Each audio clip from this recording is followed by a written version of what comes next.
Sepan que la clase pasada sobre todo era conocer cuáles son esos 3 temas en realidad, que son los más importantes, porque lo vamos a ver siempre, y es como muy reiterativo, tenés que estar siempre nombrándoselos. El Jesús, recuerden que es el sentado, el Jesús en majestad, y que tiene distintos elementos en la mano, tienen que mirar qué tiene. Después el Pantocrator, que es solo el medio cuerpo, y que tiene un rostro helenizante o helénico, es decir, el rostro de la figura de Jesús en el arte cristiano no es semita como es Jesús realmente. Semita, ¿saben qué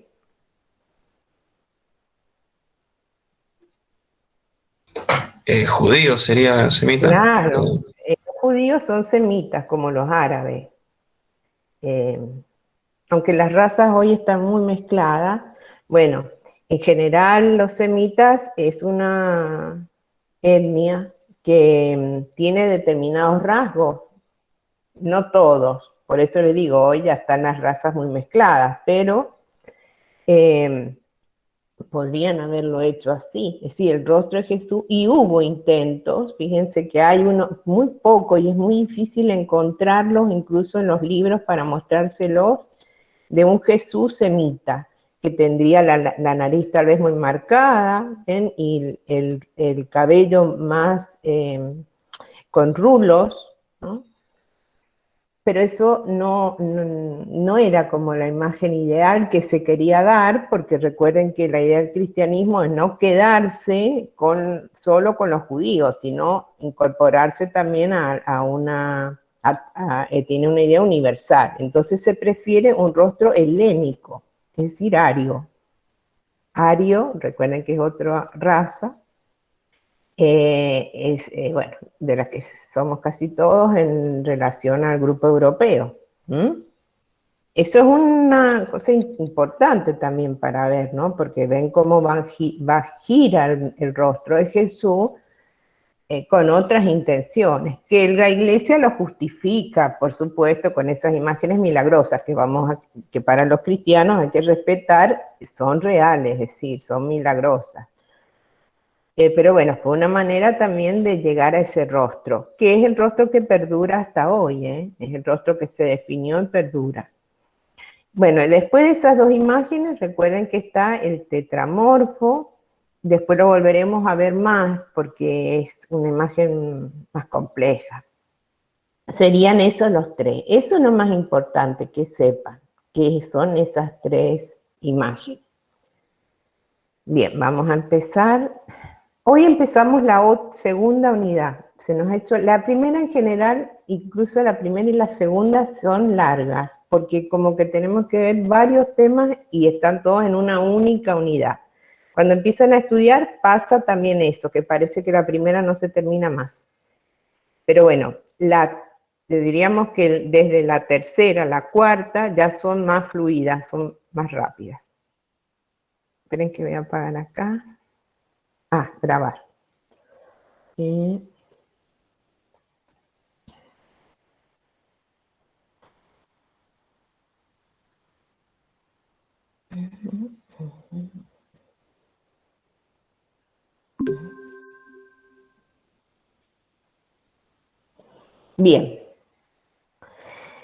Esta unidad, en esta que es la segunda unidad, tenemos que unir varias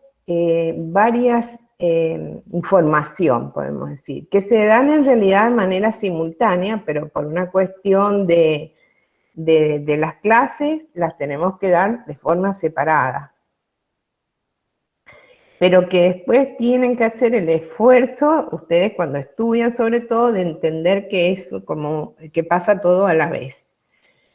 La segunda unidad se llama la digresión de Europa, porque vamos a poner el acento en el área geográfica que no habíamos visto hasta ahora, y el arte cristiano que se da, ya avanzamos en el tiempo, fíjense, en esta área, pero ya avanzamos hasta el siglo VI, vamos hasta el siglo X, que serían 900, ¿no? Entonces avanzamos en el tiempo. Para poder ver lo que vamos a ver como expresión en esta segunda unidad, tenemos que unir tres relatos. Primero tenemos que saber, y lo que veremos hoy, qué es el libro, porque nos va a interesar sus imágenes sobre todo. Después vamos a tener que ver, y brevemente eso lo voy a ver hoy también, qué es el monacato como forma de vida cristiana. Y ya en las próximas clases veremos el legado celta para poder situarnos en Irlanda, donde veremos como conclusión un arte irlandés celta cristiano. Este legado celta va a estar sobre todo en el arte irlandés, pero también se va a ver luego en las otras unidades que veamos del románico y el gótico. Son tres temas y como son seguramente muy nuevos para ustedes, vamos a explicar primero estos dos. El desarrollo del libro y del monacato tiene que ver con lo que ya hemos estado viendo. Esto les coloco para que en lo que hemos estado viendo, recuerden que es el primer arte cristiano y el arte bizantino en su primer momento, ¿no? ¿Y dónde nos habíamos ubicado? Vimos Roma y lo que ocurría ahí, tanto en las catacumbas como en las iglesias, primeras iglesias paleocristianas. Y después vimos el Imperio Romano, la refundación en Bizancio de Constantinopla, y el Imperio Romano de Oriente lo vimos sobre todo en Santa Sofía, por la importancia que tiene Santa Sofía, y después también vimos algunos ejemplos de Rávena. Rávena se las ubiqué acá en el mapa, está cerca de Venecia, y recuerden que Rávena tenemos el último ejemplo del arte paleocristiano con Gala Placidia, y después algunos ejemplos más que son del periodo. Rávena tiene como distintos momentos históricos, que es del periodo del Imperio Romano de Oriente. Pero nos hemos movido en este legado, diríamos, cristiano que separa en lo que había sido Roma y Grecia, el legado helenístico, ¿no? También es importante Alejandría y el legado egipcio. Entonces tenemos esta área, pero también pasa que fuera de esta área que conocemos hasta ahora, y si miramos el mapa, nos aparecen otros nombres. Estos nombres responden a otros grupos, ¿no?, de pueblos que van a empezar a tener protagonismo cuando cae el Imperio Romano. Incluso en la misma Italia, fíjense que están los ostrogodos, en el norte de África los vándalos, en España visigodos, suevos, burgundios, francos, alemanes, bueno, anglosajones. Esos pueblos, muchos son godos o germanos, son pueblos que nos van a interesar sobre todo, hay una gran movilidad acá de pueblos de ellos, por el arte que ellos van a realizar y porque ese arte no tiene una tradición romana, excepto a los que vivían en el área de Francia, que por estar en contacto con los romanos se habían romanizado. Pero para ver antes de ver el arte que se desarrolla acá, también es muy importante, fíjense, no llega a tocar acá el mapa la Bretaña y la Irlanda, lo que es hoy Irlanda. Bien. Durante la última... yo les quería poner esto. Fíjense qué detalle interesante, si nosotros no fuéramos cristianos y vemos esta imagen, y yo les digo, es el Dios de los cristianos. Si nosotros no sean ustedes o no cristianos, quiere decir, si nosotros no conocemos nada del cristianismo y vemos esta imagen, nos va a llamar algo la atención, que así como los dioses, por ejemplo, los dioses griegos, Júpiter tenía un rayo en la mano, o los egipcios tal vez conocen más, tenían algo, este Dios cristiano tiene un libro. Y ahí está el punto de inflexión, la unión del cristianismo con el libro es importante. El libro va a ser muy importante, no solo porque es el libro que tiene la palabra de Dios, sino como objeto de construcción, diríamos, que hoy llamaríamos artística, de objeto, diríamos, de construcción en general, con un grado de importancia que guía a las otras artes figurativas. Incluso acá ya podemos ver que la tapa del libro tiene gemas, es decir, tiene piedras. Bien, entonces primero veremos qué es el libro, cuando surge el libro, quiénes lo hacen y dónde se realizaban, y algunas características que tiene el libro medieval. Desde siempre, acá les puse algunas notas para que las lean, desde que aparece la escritura, el hombre va probando distintos formatos para conservarlas, ¿no? Para los escritos que quiere conservar. Esos materiales van desde los materiales rígidos, por ejemplo, el uso de la piedra, el metal o la cerámica, se da mucho en la Mesopotamia esto, en la cerámica, pero van a ir buscando materiales flexibles. El material flexible, por supuesto, que es más interesante, porque es más liviano, bueno, más fácil de transportar y de manejarse. Ese material flexible que predomina en la antigüedad va a ser el papiro. Ustedes lo ven acá en esta imagen que seguro reconocen. ¿Qué es quién es? ¿Se acuerdan quién es?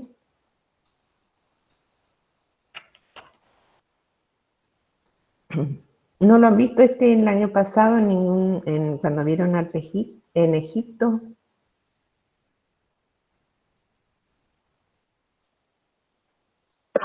¿Para qué no, profe?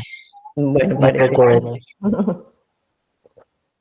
Profe, ¿no es donde dibujaban los egipcios? Claro, en realidad no dibujaban tanto, dibujaban y escribían, sí, tiene razón, Claro, dibujaban y escribían. Es un escriba. No, eran las personas, ¿por qué escribas? Porque no todos sabían escribir ni leer. Recuerden que estamos en culturas en donde son siempre una élite la que maneja la escritura. Es un escriba que está con un rollo de papiro, ahí lo ven más en el detalle, falta, diríamos, el instrumento con el cual escribe, que este sería el que está entre sus dedos, y despliega el rollo de papiro. El papiro, recuerden que surge de una planta y de las hojas del papiro que aparecían en el Nilo con, diríamos, una importante cantidad. Bueno, entonces fue un material ideal, cruzaban las tiras y realizan ese tipo de material flexible que hasta hoy dura, que se denomina papiro. A ver acá. Bueno, gracias al clima que tiene Egipto seco, y porque estaban además en las tumbas, se han conservado rollos de papiro, es decir, que el papiro se iban uniendo, las distintas hojas de papiro, y se armaban rollos muy largos, como el famoso, el rollo del libro de los muertos, ¿no? Que este es un detalle, que se dibujaban, como bien dijo la compañera, se dibujaba y se escribía en jeroglifos, ¿no? Acá están los papiros. Era un sistema que funcionó mucho en la antigüedad, pero como ven, este ya tiene algunas roturas. En general se conserva bien si el clima es como en Egipto, es decir, seco, pero en otros climas no. Incluso se tenían, a veces esto se hizo para una tumba y se guardaba allí, pero si eran otro tipo de escritura que necesitaban tenerla más a mano, se tenía que reescribir cada tanto tiempo porque se dañaban y bueno, con el uso se iban destruyendo. ¿Cómo se guardaban los rollos? Bueno, imagínense una biblioteca con los rollos de papiro. Seguramente esta es una reconstrucción de una biblioteca en la ciudad de Herculano. Recuerden, la ciudad de Herculano fue una de las que quedó tapada por el Vesubio, una de las ciudades romanas. Sí, ya estamos en Roma se siguió usando el papiro, y bueno, Roma con todo ese imperio y esa burocracia administrativa que tiene, generaba muchos escritos, y bueno, ahí aparecen estas bibliotecas en papiro. No era fácil, porque, bueno, el rollo hay que desplegarlo, Y bueno, los filósofos y los escritores, porque bueno, tenemos acá una cultura literaria también importante, era el medio que tenían. Generalmente se puede usar un elemento en donde enrollarlo, estos son como los más importantes, ¿no? Y se despliega allí. Y así también, no solo toda la antigüedad va a usar este sistema, sino que también se usa desplegado hacia abajo. Eso es interesante porque el que leía estaba como parado por detrás de acá. Entonces iba leyendo y la gente se iba desplegando ante la gente. Y a veces acompañaban a algunas imágenes acá. Esto ocurrió hasta el siglo I, ¿no? Que va a ser el formato, siglo I ya después de Cristo, es decir, en los primeros años del 80, en la década, fines del siglo I, va a aparecer y le va a ganar la batalla el libro encuadernado. Posiblemente el libro surge de, en vez de utilizar el rollo de papiro así pegando las hojas, bueno, las empiezan a plegar, ¿no? Y armarían como si fueran las páginas. Esta transición que es del rollo al libro va a ser desde el siglo I hasta el siglo V. Es decir, hay un periodo en que se usaban ambos, pero a partir del siglo V se vuelve muy minoritario el uso del rollo y se impone el libro. ¿Qué es el libro? Bueno, en realidad el libro es el libro que conocemos hoy. Está formado por páginas.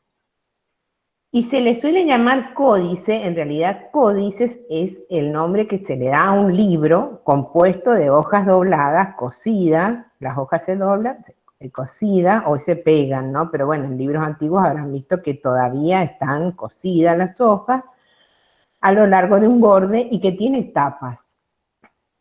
En general le podemos llamar libro o códice. Pueden encontrarlo con los dos nombres, pero recuerden que es el formato del libro de hoy. Por supuesto que están escritos a mano, por eso son manuscritos, y pueden contener imágenes, a veces sí y a veces no. Entonces, Profe, sí, una pregunta. La aparición de estos códices, ¿en por qué áreas son? ¿En qué partes de en Europa y...? Roma, en el mismo Imperio Romano, aún estamos en el siglo I, Imperio Romano. Sobre todo son los romanos porque desarrollan una cultura de la lectura y recuerden que de la escritura importante y bueno, prefieren esto. Incluso se han encontrado textos donde los mismos emperadores dicen, no, mejor trabajemos a partir del formato del libro y no del rollo. Y es Roma de Occidente, ¿no? Sí, bueno, en la parte oriental posiblemente también. En el siglo I igual la parte hasta el 300, Roma todavía, recuerden, es el centro de poder. Entonces se da en ese entorno. Ah, bien, gracias. Sí. No se sabe con exactitud, pero seguramente prefieren el libro porque es mucho más práctico para llevar incluso. Recuerden que ellos se trasladan, incluso muchos en el espacio y llevarse los rollos era como muy complicado. Pero hay un cambio, Profe, y sí. por el medio estaban cosidos. Claro, arman las páginas, las van a coser acá y luego le colocan las tapas. Es el mismo sistema que sería de encuadernación tradicional. Las tapas los protegen, pero hay un cambio. Bueno, acá justamente, bueno, les coloqué lo que les conté. También hay varias tradiciones. Esto después, si quieren, está online, es un texto del origen del códice. También dice que Cleopatra le mostró a Julio César y que pasó en Egipto. Bueno, no se sabe, pero lo cierto es que aparece el libro, es más ingenioso, es más útil, y también tiene mucho que ver con la difusión del cristianismo, con las comunidades cristianas, que empiezan a hacer sobre todo libros y rechazan, recuerden que el cristianismo va a escribir, diríamos, va a iniciar la escritura de sus distintos libros sagrados, rechaza el rollo. Entonces se da paralelo al cristianismo y el cristianismo ayuda mucho también en la opción del libro y dejar el rollo. Después se lo lee. Pero hay un cambio que es un cambio fundamental, que tiene que ver con abandonar el papiro y aparece el pergamino como material para las hojas. ¿Saben lo que es el pergamino? No, bueno, no importa, yo les cuento, es duro. Bueno, antes de contarles acá, ¿por qué triunfa? Hay varias. Sobre todo tiene que ver el triunfo del libro por su practicidad, diríamos, es portátil, es más fácil de almacenar, incluso de leer. Bueno, es cierto que el cristianismo ayuda porque también ellos intentan también diferenciarse con los judíos. En uno de los libros sagrados del judaísmo, y el más importante, que se llama la Torá, aún hoy se escribe en rollo y a mano. Entonces también tiene que ver con ese cristianismo que se quiere ir separando, ¿no?, de esa relación, o como secta judía. Recuerden que aparece primero, y bueno, esa idea de separarse y ser universal le hace siempre estar como distinto a lo que hacían los judíos. Bueno, entonces aparecen estos libros, pero no, el pergamino, y que lo veremos luego, es piel. Estos libros, entonces, recuerden que el libro medieval es un libro manuscrito siempre, escrito a mano, con imágenes o no. Si tiene imágenes, esas imágenes se le llaman miniaturas o iluminaciones. Entonces tenemos libros ilustrados con miniatura. El nombre de miniatura viene de este óxido, que era óxido de plomo de color rojo y que se le llamaba minium. Se usaba para la tinta con la que se escribe. Es decir, miniatura no quiere decir pequeño en el contexto del libro, sino que deriva la palabra miniatura de este óxido que se usaba para escribir. Eso es importante. También se conoce con el nombre de iluminaciones, porque viene de iluminar, es decir, la imagen en el libro, ya sean pintura, dibujo, etcétera, es como que da luz, ¿no? Es una idea como metafórica. Es cierto que a veces se usaba el dorado, pero no siempre. Bien, ¿cuándo encontramos estos libros manuscritos medievales? En toda la Edad Media. Terminan con la Edad Media, porque en el siglo XVI aparece, recuerden, la imprenta, y bueno, una vez que aparece la imprenta, que llega con Gutenberg, bueno, Alemania, ya tenemos el Renacimiento, es decir, ya tenemos la Edad Moderna, ya se dejan de hacer los libros manuscritos, ¿no? Entonces, eran muy costosos, sí. Con esto del manuscrito medieval, ¿se refiere a esos los manuscritos iluminados? Claro. ¿Que tenían láminas de oro o son otros? Sí. Los manuscritos se les pueden llamar, y lo van a encontrar con distintos nombres. Manuscrito, recuerden que no es una hoja suelta, es un libro manuscrito, pero generalmente le llaman el libro manuscrito medieval. Se da solo en la Edad Media, porque después aparece la imprenta, ya no es necesario escribirlo a mano, sino que con la imprenta ya, bueno, ya saben el sistema, ya no necesitan escribirlo a mano, se hace a través de la imprenta. Incluso la imagen es cuando aparecen los primeros tacos de xilografía. Entonces esto es solo medieval. Esas imágenes tienen generalmente dos nombres con los que la pueden encontrar, las imágenes que hay en esos libros. Miniatura, que no es por pequeño, sino es por la tinta, o iluminaciones. La idea de llamarle iluminaciones no solo es porque a veces llevan oro, dorado o plateado, sino porque da una idea de que como que la imagen ilumina, la imagen le da como una suerte de luz, ¿no?, al relato, a la historia. ¿Está claro? Claro, claro. Bien. Sí, sí. Acá Sí. tenemos entonces el nombre deriva de la tinta, y las iluminaciones son las que nos van a interesar. ¿qué iluminación podemos encontrar en un libro? Y acá se abre un mundo realmente, porque pueden encontrar pinturas o dibujos, dibujo hecho en tinta. Yo cuando no les pongo las referencias, porque lo pongo como para que tengan de ejemplo, podemos encontrar este tipo de pintura. Podemos encontrar letra-imagen. Fíjense que les puse un guión. No es letra e imagen, es letra-imagen, es una unidad muy medieval y que no tendríamos que crear como una palabra propia para describir esto. Es letra-imagen, es las dos cosas a la vez.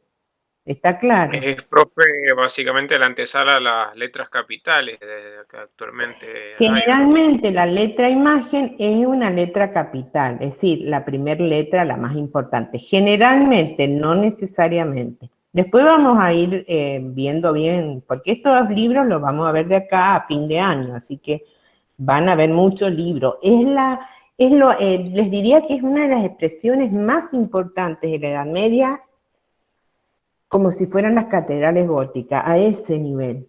Es decir, la pintura y el dibujo en la Edad Media están en los libros. Y es lo que rige el arte. Si iban a hacer un mural, pues miraban un libro. Es muy importante y es muy rico en variedad. Entonces, bueno, tenemos pintura, dibujo, letra-imagen, unas letras únicas, ¿no? Donde se confunden, y palabra-imagen. Es decir, tampoco podemos decir palabra e imagen. Es una palabra que se transforma la palabra en una imagen. Es una unión muy, diríamos, ya la van a ver después más en detalle cuando veamos cada uno de esos ejemplos, muy medieval, es decir, una creación muy típica de este periodo. Bien, también encontramos a veces este tipo de texturas, no le puse acá, pero tendría que poner texturas, tramas, ¿no? Que pueden contener letras o no. Bien, en cuanto al material, eso volvamos porque eso lo dije solamente. Hay un cambio, que es un cambio que fue importantísimo. También se da solo en la Edad Media y que dejan el papiro como material por su fragilidad, porque se rompe, y usan el pergamino. El pergamino es piel generalmente de becerros, es decir, de animales pequeños. Y muy pequeño, la piel tiene que ser finita y bueno, necesitan, diríamos, muchos animales para cada libro. Eso es como duro, pero bueno, para mí, pero es así. Lo cierto es que la piel se tiene que preparar, acá en la imagen es ilustrativa, también se tenía que estirar, hay todo un proceso, ¿no?, de preparar la piel. Mientras más fina y de calidad era la piel, era más cara, se le llaman vitelas a esas pieles. Y claro, tiene más duración, es mejor para la escritura. Recuerden que a Europa no ha llegado el papel y va a llegar también con la imprenta, es decir, que a fines de la Edad Media, muy afines, aparece algunos ejemplos en papel, pero el papel todavía no llega. Entonces es el material también muy propio de la Edad Media. Hay un video que luego se los voy a compartir donde explica muy bien este proceso de cómo preparan la piel, de cómo se va preparando las distintas partes del libro, que es mucho más didáctico que acá, pero ahora lo charlamos, ¿no? Generalmente también a fines de la Edad Media se venden estos pergaminos, ¿no? Esta es una ilustración donde ven que directamente ya se separa la producción del libro de quienes preparan las páginas. Bueno, las páginas se las preparan en donde hacen todo este proceso de preparar la piel, ¿no? El hombre está recortando las páginas en forma rectangular, le frotaban yeso para poder escribir. Y fíjense, ahí incluso tienen estantes, es decir que, bueno, esta fue la opción de la materialidad del libro. Profe, me imagino que era hipercaro hacer un libro entonces. Sí. Claro. Era muy caro y generalmente eso es muy interesante. ¿Quiénes lo hacen? Fíjense, bueno, por supuesto ya lo vamos a hablar ahí donde se hace y todo, pero una de las causas principales era por motivo piadoso, ¿Qué quiere decir? Bueno, había no sé, un rey, los principales, ¿no? Y que no había tenido como una vida muy santa. Entonces, ¿qué hacía? Bueno, para salvar su alma, que no fuera al infierno, antes de morir o en vida, pagaba el costo de la producción de un libro. También, es decir, eso es por motivo piadoso, es decir, para exculparse o para limpiarse de sus pecados, y pagaba el costo. Generalmente eran laicos quienes pagaban estos grandes libros, el costo de estos, los más importantes, ¿no? Y bueno, pero lo hacían, sobre todo a veces incluso se pagaba el costo, se hacía el libro y el libro a veces estaba guardado, lo guardaban como un tesoro. Bien. Bueno, el pergamino permanece en general del color que tiene, se le da un cierto tratamiento que van a ver que tiene un color neutro que puede ir, no llega al blanco totalmente, sino que es un ocre pero muy claro. Y hay dos opciones de color además de ese, y que son unos libros realmente excepcionales, de los que han quedado incluso muy pocos. Uno es teñir el pergamino de color púrpura. Me parece que alguien quiere entrar. Recuerden que ya hemos visto por qué el púrpura era importante. Todo lo que es color púrpura, que en este caso es un color púrpura más rojizo, a veces va más a violeta, implicaba teñir página por página de pergamino. Estos pergaminos, está en especial, acá está teñido en púrpura y escrito con letra con plata, ¿sí? La letra es plateada. Es uno de los más importantes, se le conoce como Biblia de plata o Codex Argentus. A ellos les puse un link donde está exhibido. Y es muy importante porque fíjense que es una traducción, es un manuscrito, es del siglo VI, tiene la traducción de la Biblia ya en lengua gótica. La lengua gótica, que no es de las catedrales góticas, sino es la lengua que hablaba este grupo nuevo que aparece en el mapa ahí, que son los godos, ¿no? Los visigodos, ostrogodos, son germanos, son grupos que no son romanos y que hablaban sus propias lenguas. Por eso los caracteres, ven, son diferentes, no son latinos.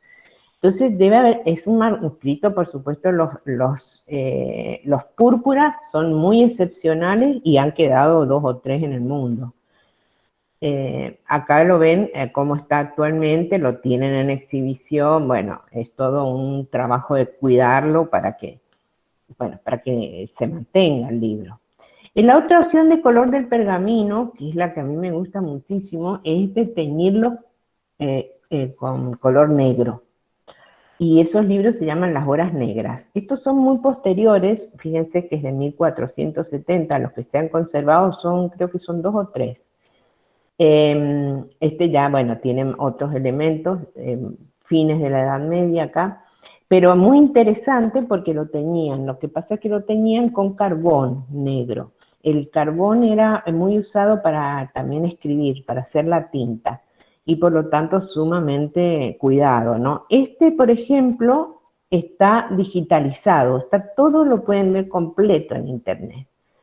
Acá les puse, está en un lugar que es la librería de Morgan en Estados Unidos, quien lo compró y lo tiene, bueno, pero lo bueno es que está digitalizado y está entero el libro, se puede ver. Entonces, más allá de la opción del púrpura y el negro, diríamos las otras páginas en general que eran de un color neutro. ¿Dónde se hacían estos manuscritos? Y ahora tenemos que ver quiénes los hacían a estos libros. Se creaban en los monasterios. Brevemente voy a hablar qué es esto de los monasterios. No hemos hablado aún de diríamos, aspecto del cristianismo. No voy a extenderme mucho, pero si tienen dudas me preguntan.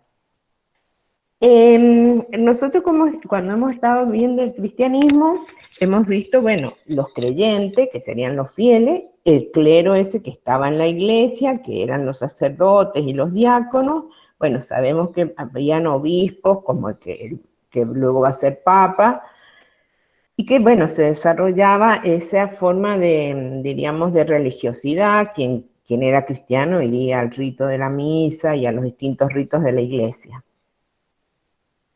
Hay otros cristianos que no quieren, diríamos, diríamos, esa serie de personajes intermedios, esa jerarquía de sacerdotes, obispos, todo, para llegar a tomar contacto con Dios. Eso se da en todas las religiones. Esas personas que quieren como un contacto más directo con la divinidad, huyen del mundo, es decir, se separan del mundo.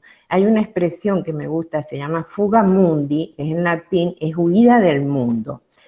Yo les puse a propósito estos en la India, porque vean que hoy sigue existiendo esa opción de religiosidad. El cristianismo la va a tener. Es decir, hay algunos cristianos que se van a ir de su comunidad. Es decir, se van... Sí, ¿quieren preguntar algo? No. Ah, es alguien que quiere entrar. Es decir, se van a ir de su comunidad, se van a ir de su familia, se van a ir solos a vivir como ermitaños en el desierto. ¿Dónde surge esto? Va a surgir en Egipto, en el desierto, cuando Egipto era cristiano, ¿no? Y en la zona de la actual Siria, sobre todo, es decir, en Oriente. Bueno, muchos cristianos se van solos, se les llama eremitas, muchos vivían así como esto en cuevas, ¿sí? Y con muchas privaciones. Esa huida del mundo significa también comer poco, ¿no? Bueno, estar en la soledad. ¿Por qué se hacía esto? Generalmente en esos estados de mucha oración y de mucha privación se buscan siempre visiones místicas, ¿no? Un contacto como más directo con la divinidad. Eso existió y existe, el cristianismo lo tiene también, eso quiero que sepan. Bueno, fíjense, eso existió, esa idea de soledad como eremita va a existir a lo largo de la historia cristiana. Muchas veces no se van tan lejos porque, bueno, no pueden, pero se encierran, ¿ven? Y aún hoy en pueblos, ¿no?, europeos se conservan las eremitas llamadas, donde se ve una pequeña ventanita. Bueno, ahí se fue uno y se encerró y vivió allá adentro hasta que murió, con una pequeña ventanita. Son muy famosas, por ejemplo, después al final de la Edad Media, las mujeres. Las mujeres se llamaban reclusas porque se encerraban, se autoencerraban, elegían encerrarse en pequeñas piezas que generalmente estaban muy cerca de una iglesia, pero estaban en la ciudad, en pequeñas ciudades, ¿no? Y tenían también una pequeña ventanita, y ahí viven hasta que se mueren. Es una opción de vida, por supuesto, muy extrema, pero bueno, es una opción de vida. Se busca una meditación y una oración continua, se busca sobre todo la visión mística. No todos, diríamos, vivieron esta opción tan extrema. En algunos casos, bueno, se iban de la comunidad, se iban del entorno familiar, pero arman una otra comunidad, donde viven con ciertas reglas. Y aparece ahí la idea del monasterio. Es decir, el monasterio en la Edad Media va a ser una comunidad de gente que quiere vivir una religiosidad de otra manera que la que vivían los otros cristianos. Primero, la opción era así en soledad. Esa opción de soledad total perdura, ¿no? Pero también surge otra. Bueno, juntémonos un grupo de los que queremos vivir así, diríamos, y para comer nos organizamos. Bueno, y en la oración cada uno en su celda, que es la parte de los conventos, ¿no? Hacemos voto de silencio, hablamos. Bueno, cuando empieza a surgir esta vida en comunidad, se le llama monasterio, este es uno de los más antiguos y aún se conserva, es del siglo VI. Por supuesto que tienen una serie de reglas que cumplir y sobre todo son de oración y de trabajo. Es esa regla que la escribe uno de ellos, que es Benito de Nursia, dice, bueno, tal hora trabajar, tal hora rezar, tal hora volver a trabajar, tal hora, diríamos, bueno, el esparcimiento. Dentro de ese trabajo estaba la producción de libros. ¿Está claro? Sí, profe. Bien. Sí, profe. Ujú. Bueno, ¿dónde surge? Es interesante esto, porque este movimiento dentro del cristianismo surge acá, el mapa lamentablemente no lo encontré con más al sur, pero surge en Egipto, y se iban al desierto, es decir, se iban al desierto. San Antonio para los cristianos, Abad, bueno, es uno de ellos. Después se expande a lo que es actualmente el área del Asia Menor. Pero estos monjes eran muy viajeros, porque dentro también de sus intenciones era la de evangelizar. En fechas muy tempranas, algunos van a Roma, bueno, otros van al centro de Francia, acá Tour 371, fíjense, siglo IV, y otros, que son los que luego nos van a interesar, van a ir a Irlanda, a las Islas Británicas, pero nos va a interesar luego sobre todo esto, es decir, se extienden hasta lo que era el fin del mundo para ellos, el fin del mundo conocido, ¿no? El extremo del mundo, ir hasta acá. Bien, entonces tenemos desde el 300, ya desde cuando, por supuesto que el cristianismo ya está legalizado, esta, diríamos, red que se establece de monasterios. Por ello es importante saber que el cristianismo tiene como dos tipos de clero. Un clero que se le llama secular. El cristianismo tiene una particularidad que entre la divinidad, que podríamos decir está como más arriba, y los fieles, que están como más abajo, tienen toda una jerarquía importante. La relación, por lo tanto, si yo estoy acá y soy un fiel, pues está sumamente mediatizada hasta llegar a la divinidad. El clero secular es el de los obispos, arzobispos, bueno, y sacerdotes, diáconos, bueno, había toda una jerarquía acá. Y acá estarían los fieles. ¿Estos dónde están? Están en las catedrales y en las parroquias. Yo acá les taché esto, porque en este esquema, que si bien es muy didáctico, pero se los taché. El Papa, en la Edad Media, que sería el obispo de Roma, no siempre fue la jerarquía de estos cleros, porque no siempre elige él a los obispos. Eso vamos a ver después cuando veamos tal vez el románico. Se peleaba mucho esto, quién nombraba al obispo o al arzobispo, quién le peleaba, pues los reyes, los distintos reyes de los distintos grupos. Los reyes quieren nombrar a su obispo, no quieren que es como un infiltrado, que se lo nombre el Papa desde Roma. Van a ser peleas importantes que hay. Por eso yo les rompí acá con una línea roja, y es importante que lo sepan, ¿no? En la Edad Media hay peleas importantes. Generalmente no los elige el Papa, los elige el rey, que pone a su hermano, bueno, a su primo, a todos sus conocidos en los puestos más importantes. Pero había otro clero, este se llama secular, porque viene de estar en el siglo, es decir, estar con la gente, tienen un contacto más estrecho. El clero que se le llama regular es el que está en los monasterios. También primero surge como, diríamos, como algo muy espontáneo, pero como la iglesia siempre como institución se hace muy grande y se hace muy compleja. Entonces también estaban los abades, los superiores de los conventos y finalmente los frailes y las monjas.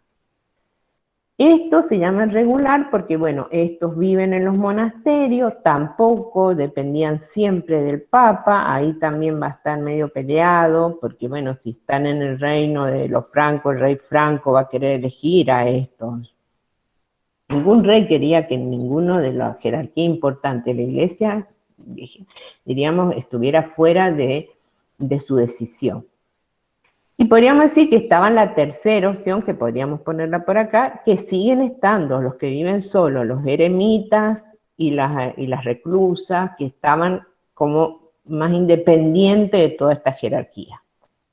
¿Quiénes van a ser los libros? Van a ser sobre todo este grupo acá, ¿no? Los frailes, monjes y monjas. No siempre acá en un convento, cuando se hacían conventos muy grandes, viven solo religiosos, también viven laicos.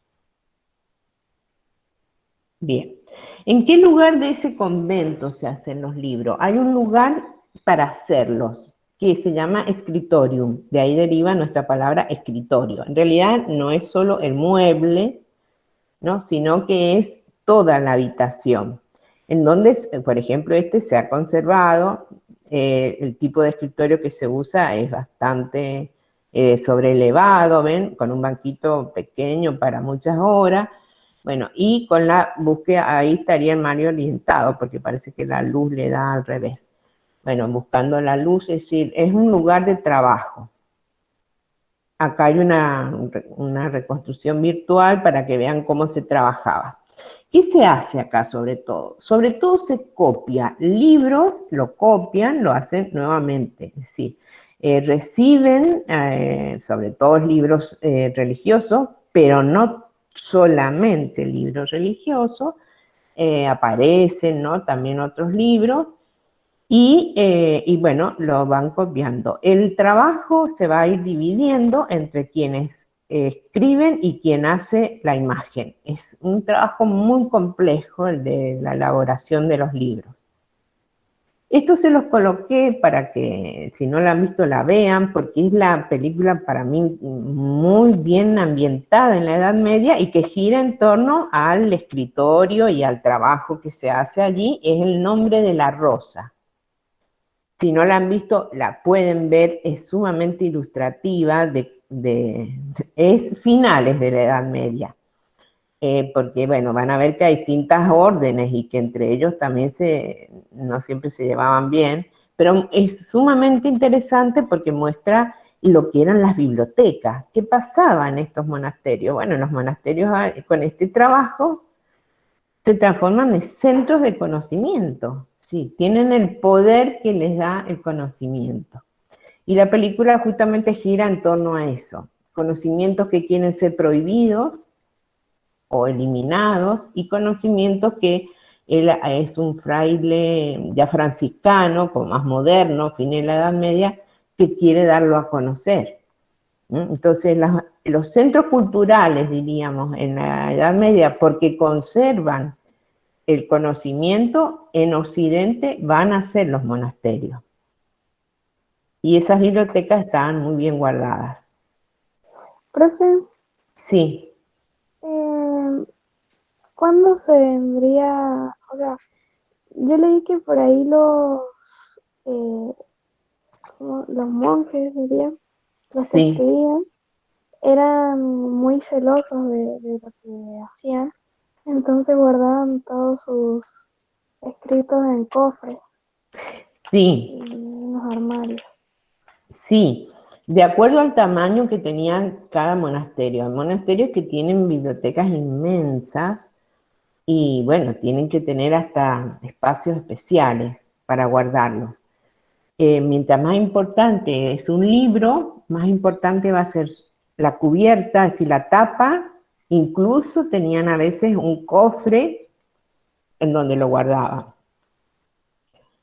No son, diríamos, necesariamente pensados los grandes, los que tienen sobre todo las iluminaciones, los que tienen las imágenes, eran muy guardados y eran un objeto de tesoro para un monasterio. Bueno, vamos a seguir con... ¿Quiénes los hacen? Profe, Sí, las obras clásicas, digamos, todo lo que venía de la cultura latina y griega, también pasa a sí, través de los copistas, digamos. sí. Bueno, en realidad este mundo, diríamos, está también en el mundo islámico, es decir, el mundo islámico también produce sus propios manuscritos y los clásicos sobre todo son recuperados al árabe primero y después van a ir a Europa, es decir, el camino sería primero al mundo islámico y luego a Europa.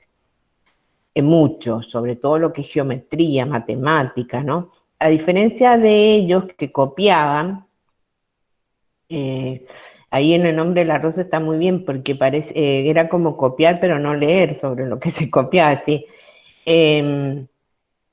el mundo islámico sí se reflexiona sobre lo que se lee. En ese momento, diríamos, y bueno, de ahí que avancen tanto en matemática y en geometría, y frente al mundo occidental, que queda como estancado allí, ¿no? Toda la Edad Media. Pero sí aparecen, hay copias de ellos, y muchas que las habrán hecho desaparecer también, ¿no? Profe, otra Ah, pregunta. La mujer, ¿cuándo fue aceptada en la iglesia? La mujer aparece Por- solo como monja, o decir, puede ser eremita.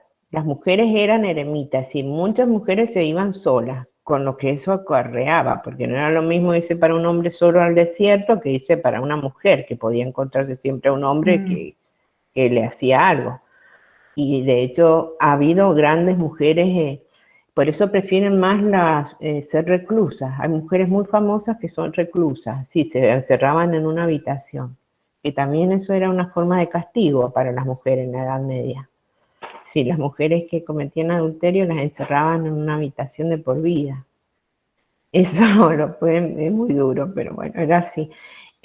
Lo pueden ver en una serie que no sé si todavía está en Netflix. Es una serie que se llama La Catedral del Mar, que reconstruye la última etapa de Edad Media en Barcelona. Es una serie muy dura, ¿eh? Me gusta más el libro, pero bueno, esa era la opción. Y la opción de los conventos en un primer momento muchos eran mixtos, porque el celibato no es impuesto por la iglesia, es una opción en un primer momento. Recién hacia el año 1000 van a ser como más estrictos. El tema del celibato es un tema complejo, yo no lo puedo tratar todo complicado, tampoco soy experta, pero no viene solo del cristianismo. Ya en el mundo romano, en la última etapa, recuerden que el mundo romano es un mundo también muy hedonista, es decir, en la última etapa de fiesta, de placeres y de comidas, en un grupo, el de la élite, por supuesto. Bueno, y se empieza a tener una actitud que se llama estoica, de renunciar a todo lo que tiene que ver con lo corporal. Se veía bien, es decir, que ser célibe era como muy bien visto, porque era como quien podía ser diferente, podía controlar su cuerpo. Entonces no se lo imponían, era como, bueno, lo logró, entonces si logra eso, es que es distinto y es superior, se dan cuenta, es como una relación, como quien ve ahora esos monjes que les mostré recién de la India, uno los ve ahí, que están todo el día meditando y rezando, que casi no comen, que están solos, y que corporalmente tampoco tienen ningún tipo de relación, y bueno, uno dice es un sabio, sí, es una persona especial, es distinto, si es distinto en eso, es distinto en todo. Es una manera de percibir. Entonces, bueno, habían conventos mixtos, y ahí están las mujeres. Después, cuando los conventos dejan de ser mixtos y se separan, hay conventos de mujeres, y hay mujeres. Sí es cierto que en ese sentido, para la mujer ir al convento, en muchos casos, fue una opción interesante, porque les permitía obtener una cultura que no tendrían de no ser que estuvieran en un convento. Y hay grandes personalidades, mujeres en la Edad Media, Hildegarda de Bingen, que es súper famosa, porque inventó desde la cerveza, hierbas medicinales, escribió, era una mujer súper culta y muy importante, muy consultada, como ella hay otras. ¿Está claro ahí? sí, gracias. Uh-huh. Bueno, entonces ahí en los escritorios, fíjense, acá tenemos las mismas imágenes, que estas imágenes son a modo ilustrativo, vemos que hay personas, por la vestimenta distinguimos que este es un laico. Es decir, que los laicos viven en los conventos también porque generalmente hacían algunas tareas. Los conventos se hacen ricos y se hacen grandes porque se les dona mucho, muchas donaciones de la gente que le dicen, la gente de dinero, va a morir, dice, pues que quiero que recen por mi alma de aquí a toda la eternidad y yo les dono todo lo que tengo. Entonces la riqueza viene sobre todo de las donaciones. Y entonces, bueno, se tenían que organizar de otra manera. Acá también es muy interesante, esta también es de manera ilustrativa, pero vemos cómo está el monje y acá vemos perfectamente vestido con una suerte de hábito que va a parecer como muy común para los monjes, que puede ser marrón, negro o blanco. Y acá el laico. Los laicos entonces también trabajaban en la confección de los libros. Bueno, ahí se ve el detalle. Y monjas. Bueno, acá es una muy famosa porque se autorretrató. Es Guda de Beisfauer, es de Frankfurt, Alemania, es posterior, es fines del siglo XII, pero hay otras. Es monja e iluminadora, es decir, ella era la que hacía los dibujos, ¿no? Y se retrató y dice en la letra G, ya lo vamos a ver, era muy común que aparecieran asociados a los libros las imágenes de los que lo escribían o los que los iluminaban. A veces eran el mismo. Dice Guda, una pecadora, escribió y pintó este libro, ¿no? Ahí bien dice. Guda, ¿ven? Una pecadora, escribió y pintó, o sea, hizo todo. Y acá estoy. Bueno, también está Claricia. Claricia se hizo como la patita de la Q, ¿ven ahí? Y Claricia parece que no era monja, ¿ven? Porque tiene trenzas largas y bueno, esas mangas largas. Parece que era una laica, ¿no? Y solo aparece su nombre, Claricia. Y a veces este también es Fray Rufilus, se autorretrató, ahí ve Fray Rufilus, su nombre, y él es el que pintó y escribió. Es decir, que aparecen, dejaban la firma incluso. Este también es muy interesante. Bueno, esta es una imagen que nos muestra cómo se dividía el trabajo y acá estaba el que dibujaba y el que escribía, ¿no? A veces se realiza la tarea de la misma persona. Bueno, es una imagen que tiene que ver con una escena como más graciosa, el ratón no sé qué le está robando y lo está persiguiendo al ratón. A ver, bien. El escriba sería entonces quien era escriba, era el que escribía y le dejaba el lugar, ¿no? Para quien hacía la iluminación, y aquí ven los dos libros, el que está el que tiene que copiar y el que está él escribiendo. Como ha marcado los márgenes, bueno, eso aún se conservan en muchos libros. Se escribe con una pluma de caña, como vemos acá, se usaban las plumas de caña o las plumas de aves, ¿no? Se las corta a bisel, bueno, y con eso se escribía. Y por eso aparecen siempre con dos cosas, con la pluma y el cuchillo, porque tenían que sacar punta, está el tintero. Bueno, acá tienen también la pluma y el cuchillo. Hay libros que se muestran, por ejemplo, que hacían incluso borradores, es decir, como que ensayaban primero las letras importantes y luego hay libros como de borradores, luego se hace el original. Bueno, este es una prueba de plumas, ¿ven? Dos hojas sueltas llenas de pruebas con las plumas. Esos son, bueno, lápices medievales, a veces esto es para marcar las líneas, eran hechos de hueso. Acá está, bueno, fíjate, está la física de Aristóteles, pero ya siglo XIII. En la física vemos el cuerpo central, vemos la imagen que forma parte de la letra y otras imágenes. Esta área que es, ¿cómo se llama en el libro esta zona? No se acuerdan. Márgenes. Las márgenes. Bueno, esta área va a ser sumamente interesante.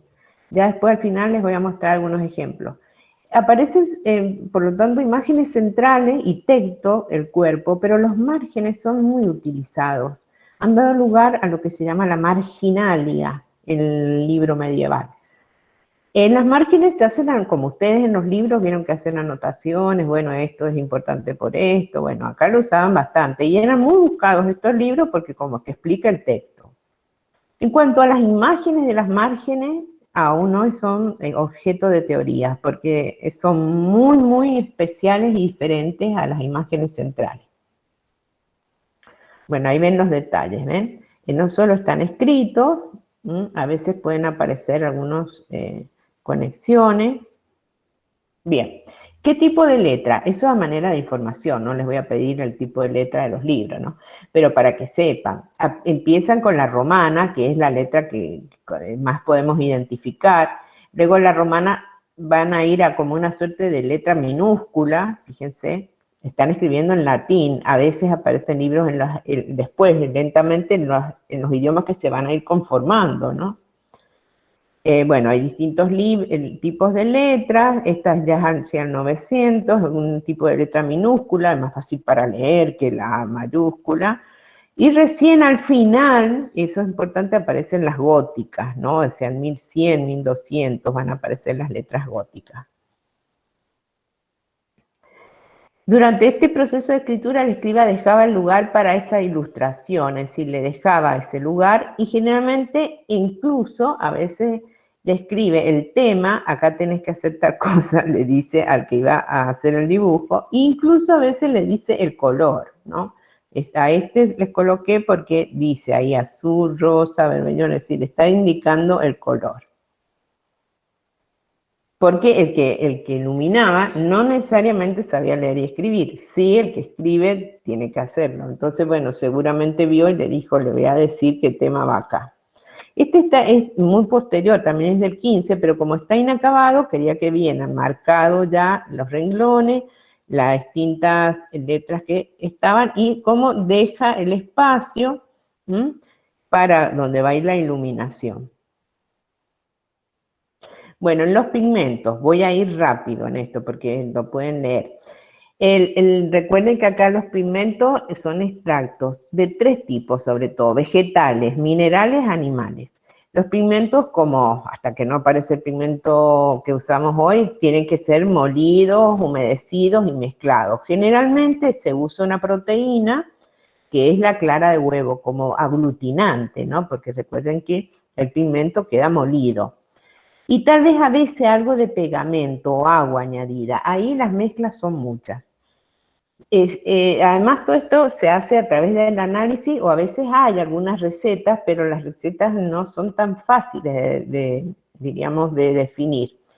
Hay aditivos que van desde la orina, la miel y la cera. Esos aditivos se usan sobre todo para modificar el color o la textura o la opacidad o para hacerlo más opaco, para hacerlo más transparente, bueno, otros aditivos para lo opaco, por ejemplo se usa la cáscara de huevo. Algunos pigmentos son, los pigmentos como hoy vieron que cuando uno va a comprar los colores, no todos los colores salen igual. ¿Por qué? Porque el pigmento es caro y depende del pigmento, el precio. Y eso fue siempre así. De hecho, los más caros siempre fueron los azules en la Edad Media. El azul es muy exótico porque en esa época incluso es hecho a través del lapislázuli, que es una piedra, ¿no? Y sí, dentro de esa producción del libro estarían los que se encargaban de preparar los pigmentos. Bueno, ahí les puse, no siempre son fáciles de identificar y hay todo un proceso, no es tan claro el tema. Ahí vemos cómo está preparando los distintos pigmentos.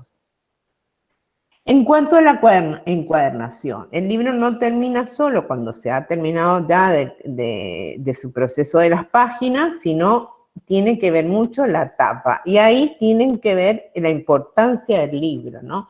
Podemos encontrar desde simples tapas a tapas muy elaboradas con gemas, tapas que generalmente las tapas son de madera y sobre la madera se colocaban las gemas o bueno, también oro, plata o distintos metales repujados o grabados. Muchos de estos libros también iban, como en este caso, a su vez en una caja. Ahí también les puse un link que es muy interesante, porque muchos se hacen estuches y bolsos. Si algunos ven como estos directamente, este es uno muy valioso, bueno, tiene una serie de piedras. Esto, por supuesto, que la mayoría es lo que más ha perdido. ¿Por qué? Porque esto se les arrancaba. Cuando los vikingos, por ejemplo, los vikingos están todo este periodo mucho asaltando a los monasterios y arrancaban las tapas para sacar las gemas. Sobre todo la piedra, que era lo que tenía más valor. Entonces, esto también significa que en el libro, yo les puse acá, tiene un valor simbólico. Por supuesto que todo eso se hace porque era considerado un libro sagrado. Pero me gusta que tienen, ven la cadena como para su transporte. El tamaño varía muchísimo. Pueden encontrar libros como muy pequeñitos y otros muy grandes. Bueno, y este que me parecen también sumamente interesantes, porque ven, este para su transporte es un libro más simple, tal vez este sí es usado en la misa. Bueno, tenía esto que se colgaba en el cinturón y que lo podían transportar mientras se movían o iban de un lugar a otro. Hay otros hechos como bolsos. Bueno, acá una suerte de como de conclusión. Este es un autor que van a usar y que vamos a usar para estudiar el tema de los libros. En cuanto a la miniatura, ¿no? La imagen, ¿no? Dice que, bueno, tiene que ver, hay que entender la imagen en la totalidad de un libro, no se puede desprenderla por la importancia que tiene el libro para el cristianismo, sobre todo los libros que son religiosos. Y el tema de la palabra y la imagen, que es importante, la relación con su texto, diríamos, ellos van más allá de una simple ilustración, en ese sentido, digamos, que entendemos hoy, más la ilustración, y sobre todo esta idea, la Sagrada Escritura y el creyente, aún siendo analfabeto, tenía un cierto acceso al sentido al ver ese objeto, ¿no?, tan precioso con esas ilustraciones. Muchos se exponen de estos libros en la zona del altar. Bueno, como este, por ejemplo. Entonces, por ejemplo, estos libros se exponían en la zona del altar, abiertos, esto está ahora puesto en un museo. Pero también muchos de ellos tenían una suerte como de santidad, sobre todo los que se asociaban a la evangelización de un pueblo, es decir, tenían una suerte como de un objeto de culto. Acá no lo voy a leer esto, pero les voy a explicar qué es lo que dice. A ver, bueno, antes de ver esto. ¿A dónde se da más, fíjense, este tipo de producción de libro? ¿Cuáles son como los más interesantes? Fíjense que se van a dar más que en la zona de Italia o en la zona del Imperio Bizantino, que hay libros y son importantes, se van a dar más en los pueblos, estos nuevos pueblos que vamos a empezar a ver, que son los que tienen una herencia celta muy importante, o los pueblos germanos, que la tienen, pero en menor medida, y que eran pueblos que eran analfabetos, y que la escritura les viene a ellos en el momento en que se cristianizan. Entonces fue como que de repente pueblos que no practicaban la escritura, el hecho que estos monjes les llevaran la escritura es como que les abre una puerta a un conocimiento, de quien puede escribir, ¿no? Y de quien puede leer y tener esa información. Entonces, y eso es lo que dice Otto Paz acá, dice, los países que no pertenecieron al mundo clásico, es decir, que no tienen que ver, porque en el mundo clásico, digamos, ya se había desarrollado la escritura, ya era como, incluso la gente aprendía a leer y escribir, ¿no? No eran todos, diríamos, pero sí una importante parte de la población. Pero donde no eran cristianos, que eran sobre todo analfabetos, ahí va a ser que eran los germanos, merovingios, celtas, los normandos, que son los vikingos. El libro ahí va a tener un sello superior. Es decir, como que les llegó a ellos y les abrió un mundo, ¿no? Un mundo diferente. Más aún que los llamados mediterráneos. Nunca va a tener un papel tan importante la miniatura en el mundo mediterráneo como la va a tener en el norte. Eso es importante. Bueno, un poco también les quería mostrar, por lo que hablamos ayer, es todo religioso, lo que vemos no. El mundo de la marginalia. El mundo de la marginalia, que es la imagen que se va a hacer en las márgenes. Estas se las puse de manera ilustrativa, después pueden verlo. Son imágenes donde se van a explorar categorías de estéticas, diríamos, que tienen que ver con lo grotesco, con lo satírico. Y muchas eran como divertimentos de los monjes. Y aparecen, por ejemplo, escenas que son escenas, algunas cotidianas y otras de mucha fantasía, y cuyo significado y sentido aún es discutido, como este que está cazando al pájaro. O qué pasaba cuando se les rompía algo, y bueno, por ejemplo, acá se le rompió la página, y le hace un tejido, fíjense, eso es de la época, ¿eh? Le hace todo un tejido. O qué pasaba, por ejemplo, estas márgenes estas imágenes que les muestro, pueden aparecer en las márgenes, pero a veces aparecen en relación al texto en muy pequeño tamaño. Son correcciones, se equivocó.